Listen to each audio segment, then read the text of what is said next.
বাংলাদেশে আওয়ামী লীগ একটা ঐতিহ্যবাহী নাকি দল।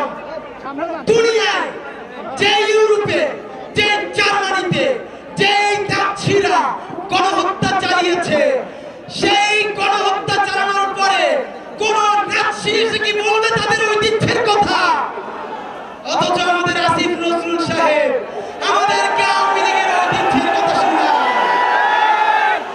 আপনাদের মাধ্যমে আসিফ নজরুল সাহেবকে একটা পরামর্শ দেয়, জুলাই জনতা বেঁচে থাকতে বাংলাদেশের কোন নির্বাচনের ব্যালটে নৌকা মার্কা থাকবে না।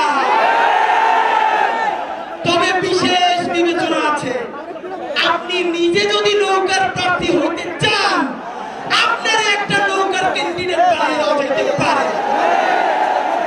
বন্ধুরা আমার, আপনারা জানেন গত ১৩ মাস ধরে ইনকিলাব মঞ্চের ভাই বোনেরা শাপলা, পিলখানা এবং জুলাই গণহত্যার বিচারের দাবিতে এবং গণহত্যাকারী ফ্যাসিস্ট আওয়ামী লীগ নিষিদ্ধের দাবিতে বাংলাদেশের প্রতিটা বিভাগে বিভাগে গেছে, জেলায় জেলায় গেছে, লক্ষ লক্ষ মানুষের কাছে, ভ্যানওয়ালা, রিক্সাওয়ালা, সবজিওয়ালাদের কাছে, শহীদ পরিবারের কাছে লিফলেট দিয়েছে। সারা বাংলাদেশ ঘুরে এসে শতাধিক শহীদ পরিবারকে নিয়ে শহীদ সমাবেশ করেছে। এনসিপির ভাইয়েরা গেছে, বাংলাদেশের প্রত্যেকটা রাজনৈতিক দলের ভাইয়েরা গেছে। শহীদের পরিবারেরা সেই দিন এক মঞ্চে বসে ঘোষণা দিয়েছে, শহীদ পরিবার বেঁচে থাকতে আওয়ামী লীগের পুনর্বাসন চলবে না।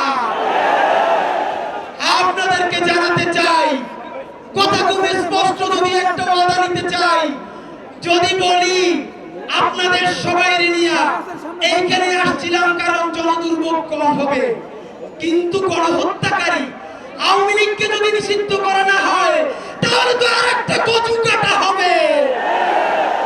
আপনাদেরকে যদি বলি, আমার ভাই হাসনাত, আমরা সবাই মিলে যতক্ষণ না পর্যন্ত খুনি, গণহত্যাকারী, ফ্যাসিস্ট আওয়ামী লীগ নিষিদ্ধ করা না হবে, ততক্ষণ না